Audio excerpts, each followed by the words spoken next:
This is the 2013 MEXT College of Technology Mathematics paper. Let's begin. Section 1, Number 1.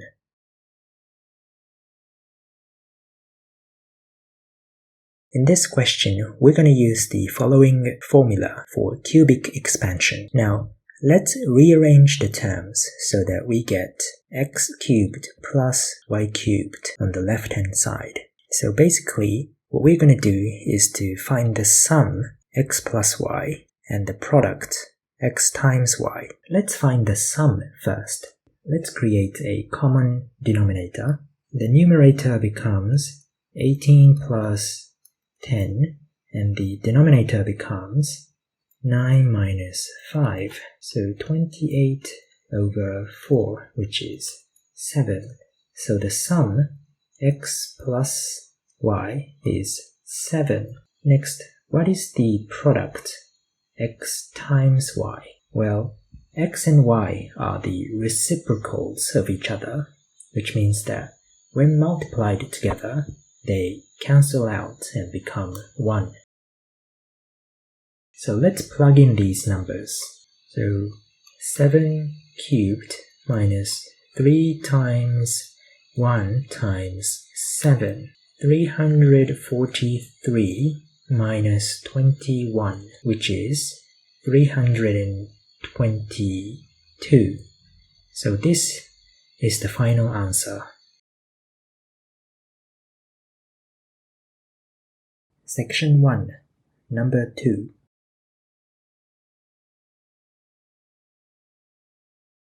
So we have a cubic equation. So first of all, let's pay attention to the constant. So plus 6 is 1 times 6, minus 1 times minus 6, 2 times 3, or minus 2 times minus 3. So we can assume that one of these numbers is a root. So let's say x is equal to 1, which is obviously not equal to 0. How about minus 1? This is still not equal to 0. How about minus 2? This is not equal to 0. So I suppose x has to be x minus 3. This is indeed equal to 0. This means x plus 3 is a factor, which in turn means that this cubic equation can be divided by x plus 3. So let us perform a long division. X squared times x is x cubed. X squared times 3 is 3x squared. 5 minus 3, 2. 2x times x is 2x squared. 2x times 3 is 6x. 8 minus 6, 2x. 2 times x, 2x. 2 times 3, 6. So this cubic equation is x plus 3 times x squared plus 2x plus 2. Next, let's use the quadratic formula to solve this part. Now, recall that root minus 1 is I, so root minus 4 is root 4 times I, which is 2I. So x is minus 1 plus or minus I. So the final answer is x equals minus 3 and minus 1 plus minus I.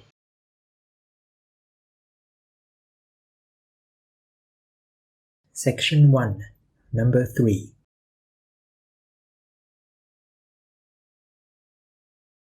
A to the power of b plus c is equal to a to the power of b times a to the power of c. So 3 to the power of 2x plus 1 is 3 times 3 to the power of 2x. Next, a to the power of bc, a to the power of b to the power of c. So 3 times 3 to the power of 2x is 3 times 3 to the power of x squared. So let y be equal to 3 to the power of x. Then the equation becomes 3y squared plus 2y minus 1 equals 0. We can use the quadratic formula to solve this quadratic equation.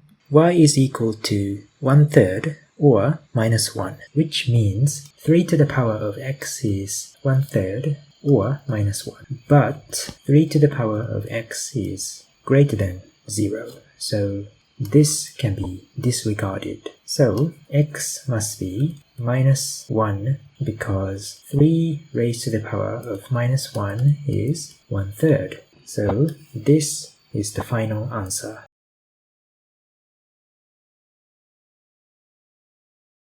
Section 1, number 4.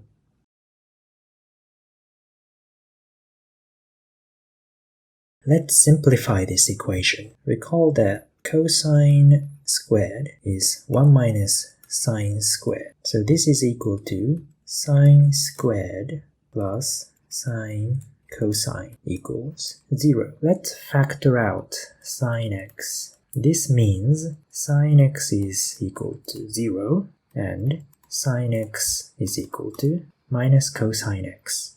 When sine x is 0, x must be 0 and pi. So when is sine equal to minus cosine? Recall the graph of sine. It starts from 0 and it goes up and it goes down and it goes back up again. How about the graph of cosine? Cosine starts at 1 and goes down to 0 and it reaches minus 1, goes back up to 0, back to 1. So minus cosine would start at minus 1 and goes up, it reaches 1 and goes down, ends up at minus 1 again. So if you notice, the graph of minus cosine is just the graph of sine moved to the right by pi over 2. Therefore, sine x is equal to sine x minus pi over 2. Sine and minus cosine becomes equal at these 2 points. So the first intersection is a midpoint between pi over 2 and pi. So the first point is 3 pi over 4, and the second intersection is a midpoint between these two values. The second intersection is 7 pi over 4. So the answer is x equals 0, 3 pi over 4, pi, and 7 pi over 4.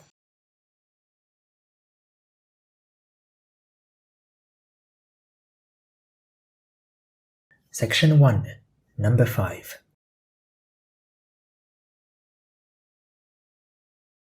So first of all, let's find the roots using the quadratic formula. So x is 2 plus or minus root 2. So let's visualize this. So the first root is 2 minus root 2, and the other root is 2 plus root 2. And this needs to be below 0. So we are looking at here. So x is between 2 minus root 2 and 2 plus root 2.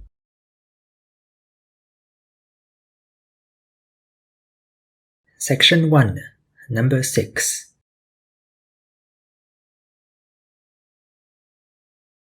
Let's try and express the middle term in terms of log base 2. The exponent 3 can be moved. Let's apply the change of base rule. Log base 4 of x becomes, let's use 2 as the new base. Log base 2 of x over log base 2 of 4. Log base 2 of 4 is log base 2 of 2 squared. The exponent can be moved to the front. So 2 log base 2 of 2. Log base 2 of 2 is just 1.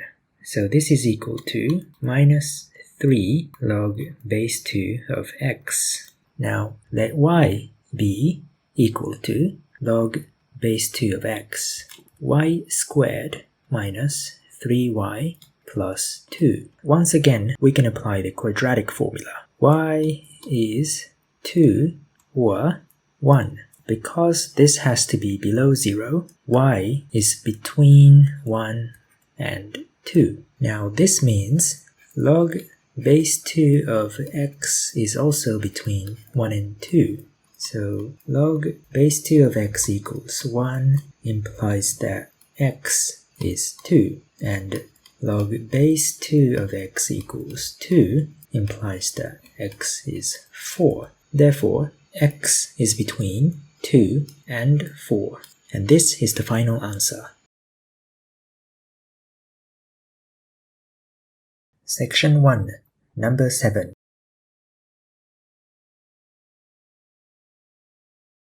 When two vectors are perpendicular, their dot product is equal to 0. There are two ways of obtaining the dot product of two vectors. One definition is as follows.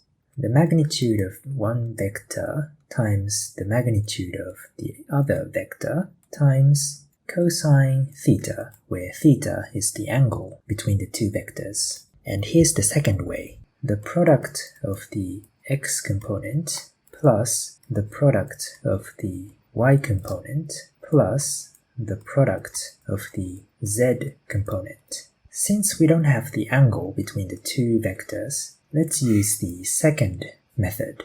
Next, let's express vector c in terms of vector a and vector b. So vector c is vector a plus t times vector b. T is a scalar, so t times vector a is t, 0, and minus 2t. So vector c is 2 plus t, or t plus 2, comma, 1 plus 0, or 1, comma, minus 3, minus 2t, or minus 2t minus 3. Now we can use this formula. T plus 2 times 2 is 2t plus 4. 1 times 1, 1. Minus 2t minus 3 times minus 3 is 6t plus 9. This is equal to 8t plus 14. Now this has to be equal to 0. 8t is minus 14, and t is minus 14 over 8, which is minus 7 over 4. So t is minus 7 over 4.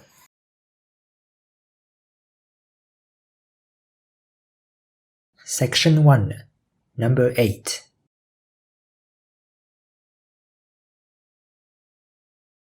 When we have the coordinates of the three vertices of a triangle, we can use the following formula to calculate its area. Let's express vector OA and vector OB. Next, we need to find the cross product of these two vectors. To find the x component, 1 times 3 plus 4 times 4, 16, which is 19. To find the y component, 3 times 3, 9, times 4 times minus 1, minus 4, which is 5. To find the z component, 3 times 4, 12, plus 1 times minus 1, which is 11. Next, let's find the magnitude of this new vector. 19 squared plus 5 squared plus 11 squared. This is equal to root 507. So the area is equal to 1/2 times root 507, which is equal to 13 root 3 over 2. And this is the final answer.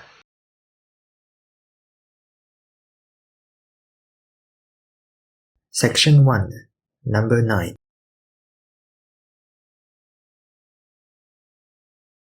So let's try and find the first couple of terms. In order to find a pattern, a sub 2 is 2/3 times a sub 1 plus 1/4. A sub 3 is 2/3 times a sub 2 plus 1/3, which is 2/3 times, substitute this in here, this is 2/3 squared a sub 1 plus 2/3 times 1/4 plus 1/4. How about a sub 4? 2/3 will be distributed. So, do you see the pattern? Based on this pattern, a sub n is 2/3 raised to the power of n minus 1 times a sub 1 plus 2/3 raised to the power of n minus 2 times 1/4 plus 2/3 raised to the power of n minus 3 times 1/4, and so on, until 2/3 raised to the power of 0 times 1/4. Every term except the first term contains 1/4, so 1/4 can be factored out. And let's reverse the order. 1 plus 2/3 plus 2/3 squared plus until 2/3 raised to the power of n minus 2. And notice how this portion is a geometric sequence with the initial term 1 and the common ratio 2/3. So how do we calculate the sum of a geometric sequence? This is the formula for the sum of a geometric sequence. The sum of n minus 2 terms is, the initial term is 1, so we can ignore that. 1 minus the common ratio raised to the power of n minus 2 over 1 minus 2/3. So this is the sum of the first n minus 2 terms. The first term and the last term contain 2/3. So we can factor out 2/3 raised to the power of n minus 2. Recall that the initial term, n sub 1, is 3. So let's substitute 3 and we get 2. So what is 2 minus 3/4? 5/4.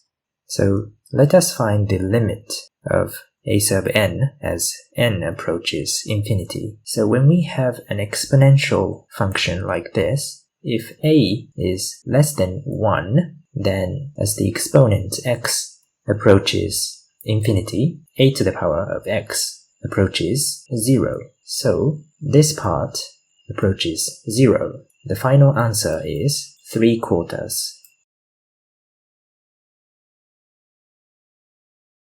Section 1, number 10.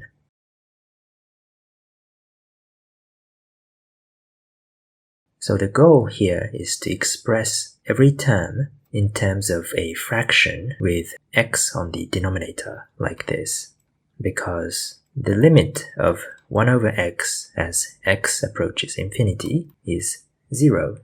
So let's modify this expression. This can be considered a fraction by putting 1 on the denominator. And next, we're going to use the following formula. 1 minus b times 1 plus b equals a squared minus b squared. We're going to multiply both the numerator and the denominator by the root plus x. If you square a root, the inside of the root comes out, and minus x squared.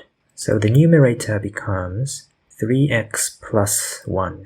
Next, we're going to use the fact that x is equal to root x squared. So let's divide every term by root x squared, or x. 3 plus 1 over x over root 1 plus 3 over x plus 1 over x squared plus 1. Now we can finally calculate its limit. These numbers approach 0 as x approaches infinity. 3 root 1 plus 1. The answer is 3 over 2.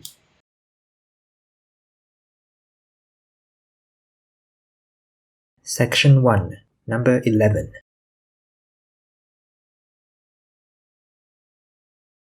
So let's say that this tangent line touches the graph of the cubic equation at point P, and let the coordinates be P, Q. Because we are dealing with a tangent, we have to differentiate the cubic equation.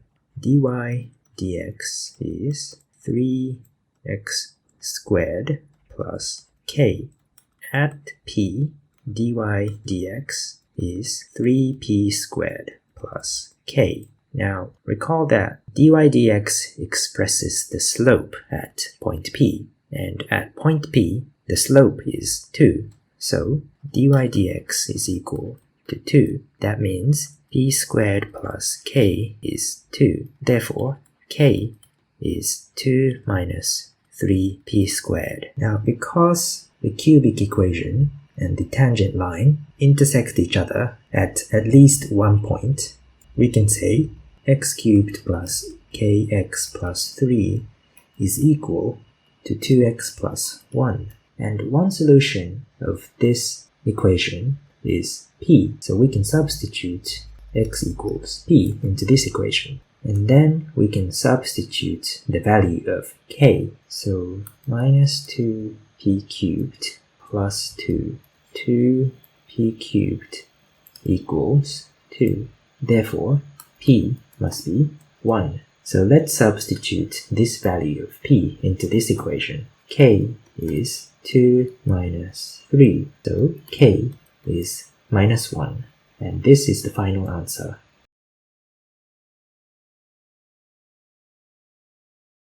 Section 1, number 12.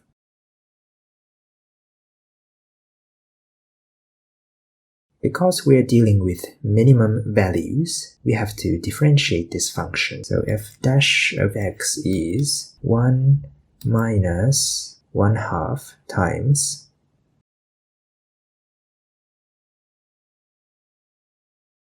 so this is f dash of x. Let f dash of x be equal to 0. Multiply every term by the square root of 1 minus x squared. Square both sides.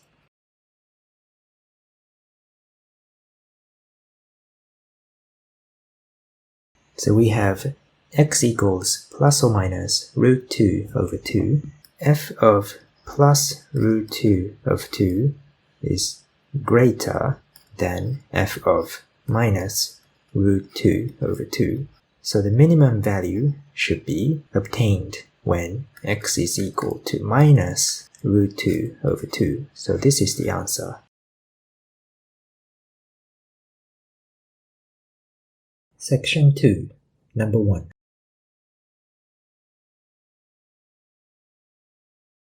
A times b, first row, first column, 1 times 2, 2, 2 times b, 2b, first row, second column, 1 times a, 2 times 2, 4. Second row, first column, 2 times 2, 4. 4 times b, 4b. Second row, second column, 2 times a, 2a. 4 times 2, 8. So each of these is equal to 0. 2 plus 2b is 0. b is minus 1. And a plus 4 is 0, meaning a is minus 4.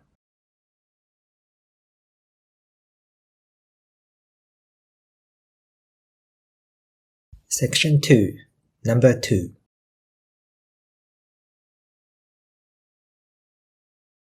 So let x be this matrix. Then a times x is 1, 2, 3, 5, a, b, c, d. This is equal to 3, 1, 8, 2.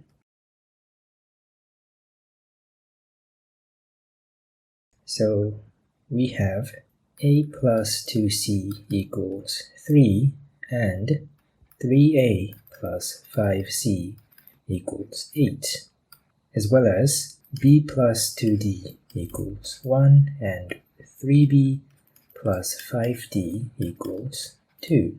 So let's solve these two systems of equations.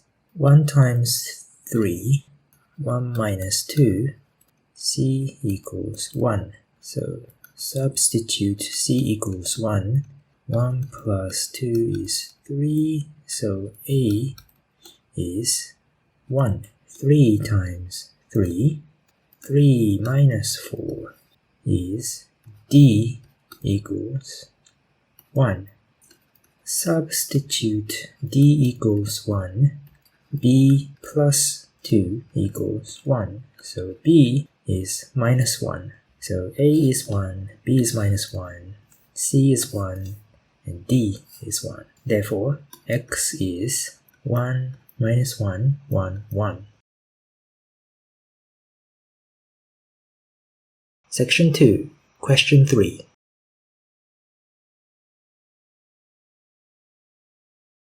A times A plus A minus 6I is equal to A squared BC, AB, BD, AC, CD, BC plus D squared minus 6, 0, 0, minus 6. So add all of these together.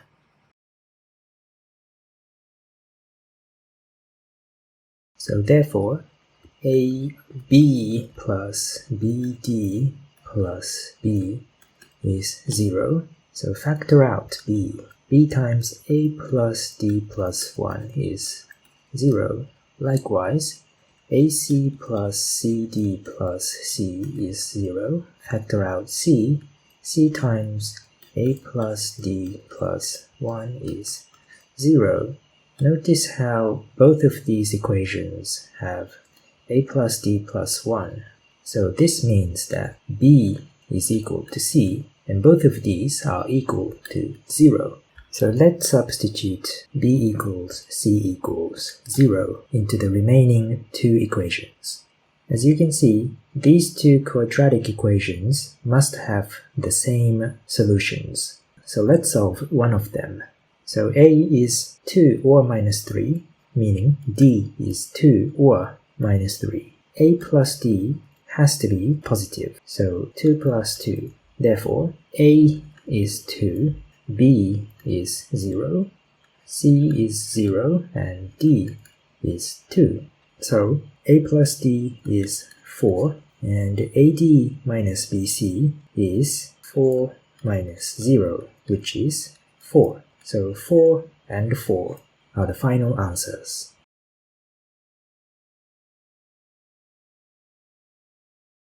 Section 3, Number 1.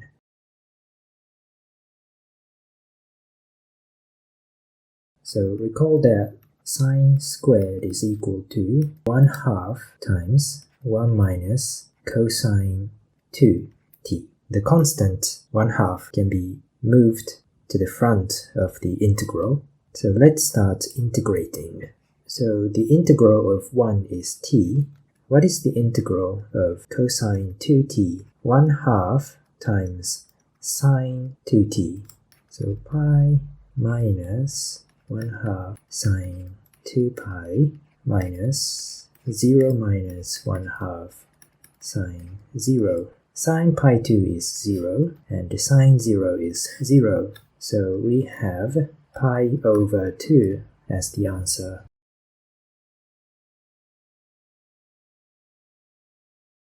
Section 3, Number 2.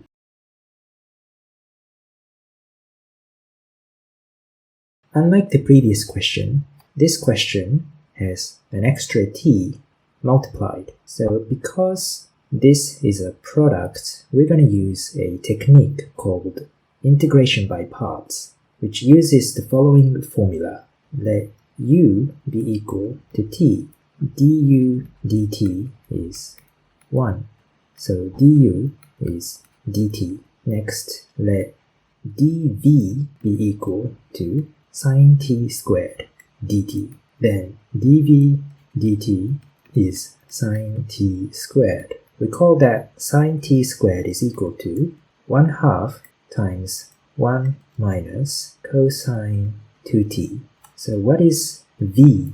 The integral of 1/2 is t over 2, and the integral of cosine 2t is 1/2 sine 2t. So minus 1/4 sine 2t. So let's start plugging in these numbers into the formula. So u is t, v is t over 2 minus 1 over 4 sine 2t minus v, t over 2 minus 1 over 4 sine 2t, and du is dt. So let's evaluate the first part. So pi times pi over 2 minus 1/4 times sine 2 pi minus 0. Sine 2 pi is 0, so this is equal to pi squared over 2. Next, let's evaluate the second part.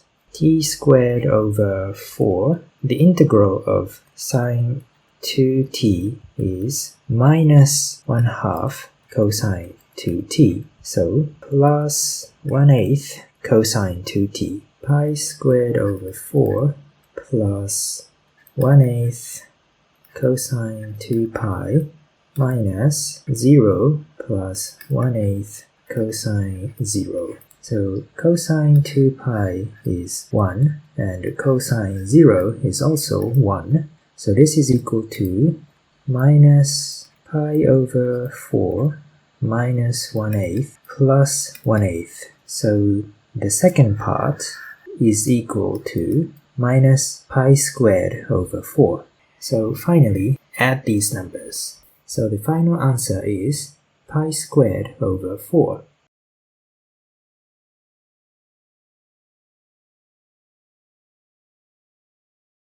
Section 3, number 3, the final question.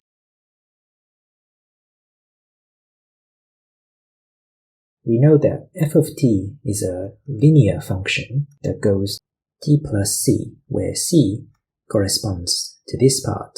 So let's use integration by parts once again to evaluate this part.